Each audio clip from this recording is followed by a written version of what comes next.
Alors maintenant, on va parler négociation. Avant de rentrer dans plus de détails, ce que j'aimerais vous dire, c'est qu'il ne faut pas s'attendre à gagner beaucoup d'argent en négociant avec les Chinois. D'expérience en 50 ventes sur Amazon, j'ai jamais réussi à négocier significativement le prix de fabrication de mes produits. À l'heure actuelle, le meilleur levier qui s'offre à nous pour justement jouer sur le prix de fabrication, ça reste le nombre de quantités à commander.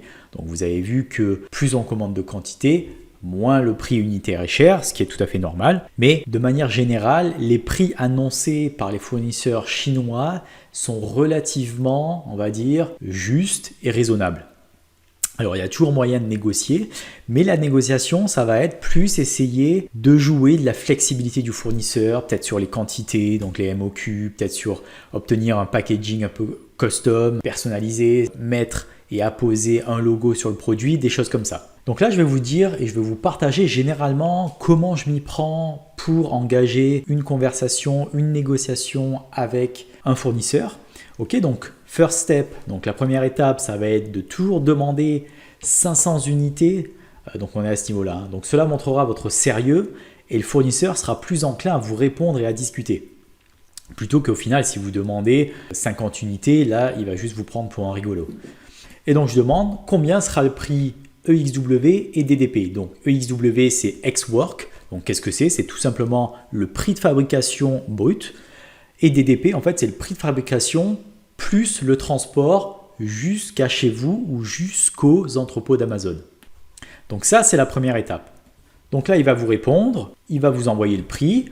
Donc dites-lui de vous confirmer que ce prix contient aussi le packaging. Okay? Généralement, il vous répondra que non. Pour avoir le packaging, il faudra rajouter peut-être 20 centimes, 10 centimes, 30 centimes. Et à ce moment-là, il pourra rajouter une boîte personnalisée.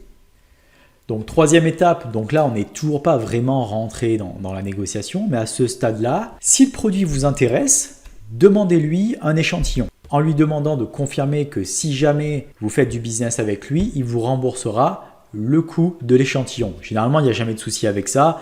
Tous les échantillons qui sont envoyés sont remboursés à partir du moment où vous commandez beaucoup plus de quantité par la suite. Ça, il n'y a pas de souci, mais demandez-lui quand même. Donc ensuite, après avoir réceptionné le produit et si le produit vous convient, si l'échantillon vous convient, vous avez deux options.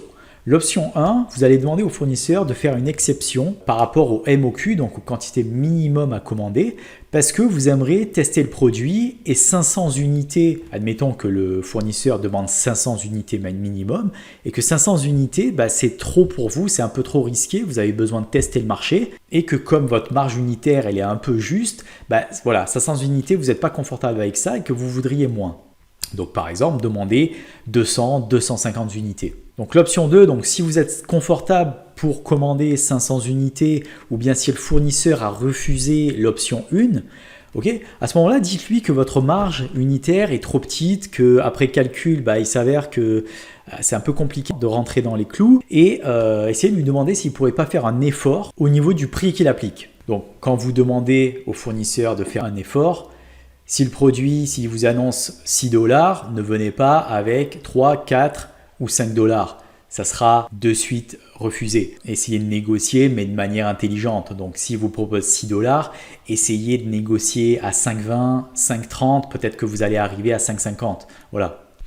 Si le fournisseur dit non, je peux rien faire, ou il peut faire peut-être que 5 centimes de remise et c'est trop peu, à ce moment-là, dites-lui que vous allez réfléchir, que c'est dommage parce que voilà, vous auriez aimé faire du business avec lui, mais niveau prix, ça va pas. À ce moment-là, ce que vous allez faire, c'est que vous allez pouvoir lancer un RFQ, comme on a vu précédemment, donc un Request for Quotation, via lequel en fait on va mettre à disposition des fournisseurs nos besoins, ce qu'on recherche, et on va attendre que les fournisseurs nous contactent directement.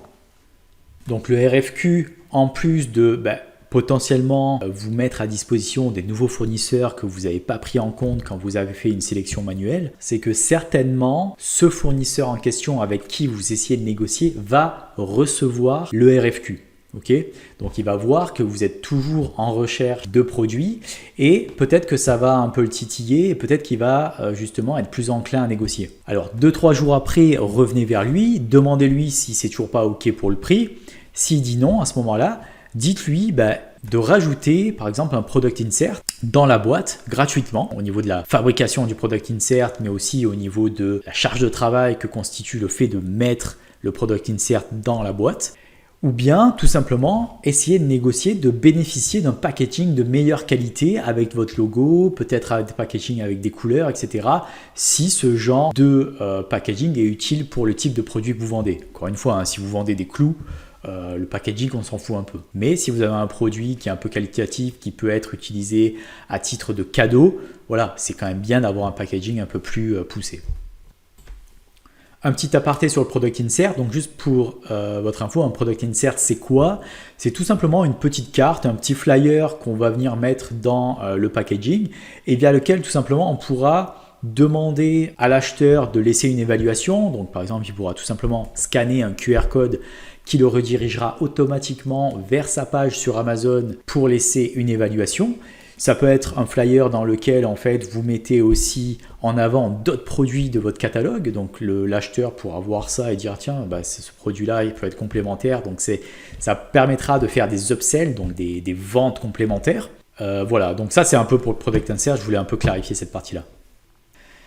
Alors, fausse idée, donc j'en ai parlé au début, vraiment ne vous attendez pas à gagner énormément d'argent en négociant avec les Chinois. Donc ça c'est un fait.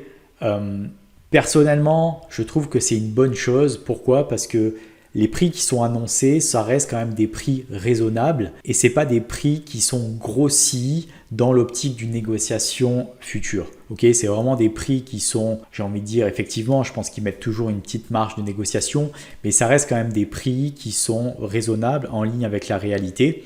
Et qu'est-ce qui fait ça au final? C'est tout simplement aussi que l'ensemble des fournisseurs sur Alibaba sont en compétition. Donc bien entendu, un fournisseur qui grossirait ses prix pour justement une négociation future, ça serait contre-productif tout simplement, okay, parce que derrière il y aurait des fournisseurs qui proposeraient des prix plus en ligne avec la réalité et qui récupéreraient finalement toutes les demandes. Donc ça c'est plutôt un bon point et moi je suis plutôt aussi plus enclin finalement voilà, je suis pas forcément dans l'optique de tout le temps négocier. Faut pas oublier que les fournisseurs derrière, tout ce qu'ils veulent c'est faire du business et plus de business, faire plus de ventes. Donc bien entendu, ils font leur marge, ça il n'y a pas de souci. Maintenant, voilà, d'expérience, je peux vous dire que quand un fournisseur vous dit je peux pas aller plus, voilà, c'est que généralement c'est vrai. Quand on parle d'aller plus, au pire ils pourront vous faire gagner 5 centimes, mais ça va jamais aller très très loin.